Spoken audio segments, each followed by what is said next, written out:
Please. Deputy Gilmore, please. The Taoiseach always has an excuse. There's always a reason. There's always a reason why it can't be done. As President Clinton once said in a different context, when it comes to jobs, I'm afraid this government never misses an opportunity to miss an opportunity. Taoiseach, there was no contract last August when this company started talking to the government.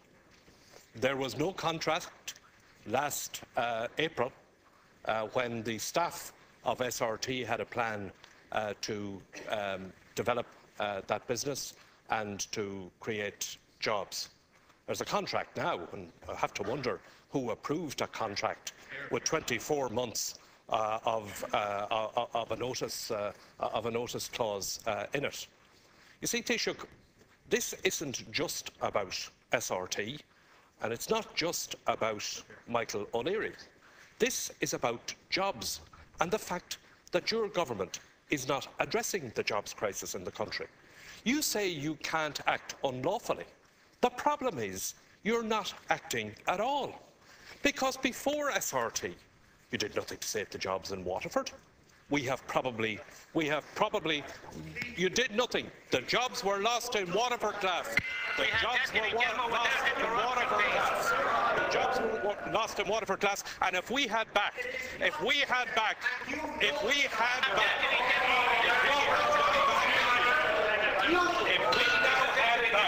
the 60 million euro that you wasted on electronic voting machines, it could have been used to keep jobs in Waterford and keep an iconic brand in this country.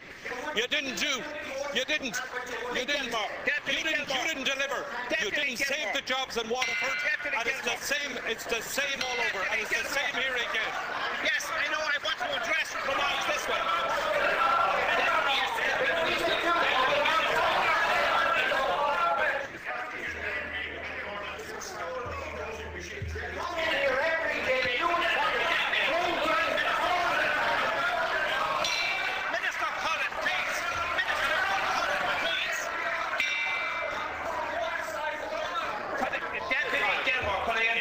To address your remarks to the chair, please. Address your remarks to the chair, please. In any decent government in Corla, Minister Cullen would no longer be a minister. That man. Let's follow it now. Let's follow it. You wasted.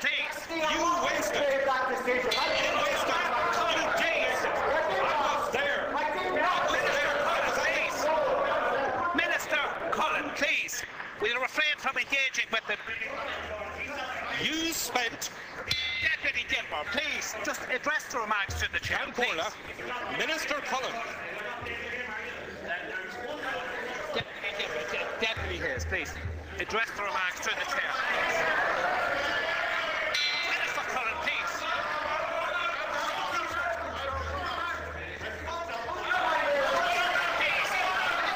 Deputy Gilmore is in possession, please. Deputy. Change the tablets, Martin. Minister, I can't Corla.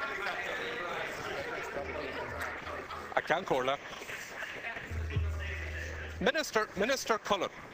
Please, will you stop interrupting the deputy in possession, please? Minister Cullen. Could we allow the deputy in possession have the floor, please?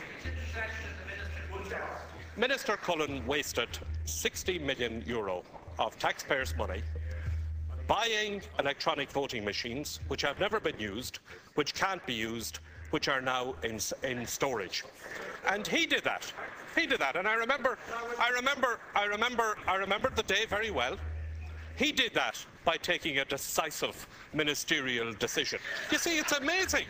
It's amazing how this incompetent, wasteful government can take decisive decisions doing daft things, but they can take no decision when it comes to trying to save the jobs of people in SRT or in Cadbury's or in Waterford Glass or in Dell or in all of those businesses who can't get money from the banks that you've put all the billions of taxpayers' money into. We have a basic problem in this country, Ceann Comhairle, and that is that we have a government in office that doesn't care about jobs, that doesn't care about the people who are losing their jobs, and that hasn't lifted their little finger to protect jobs on anybody in any of these businesses. They've spent 12 years in government wasting money like Minister Cullen wasted it.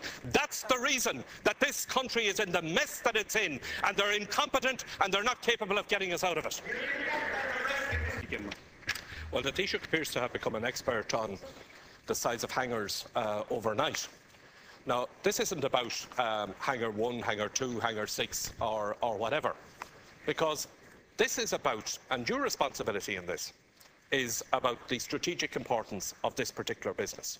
You see, last year, Taoiseach, when SRT decided that it was moving to Switzerland, what you needed to have done and what you didn't do was you needed to have said to yourself, as we said to you at the time, this is a strategic business that we can keep.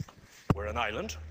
Aircraft maintenance and servicing is something that we should be doing, that we shouldn't lose. We've already built up a pool of skill in Dublin Airport that can be reassembled, that can be put to work, and we keep this business and keep the maximum number of jobs. Now, you didn't take that approach. Your job was to make sure.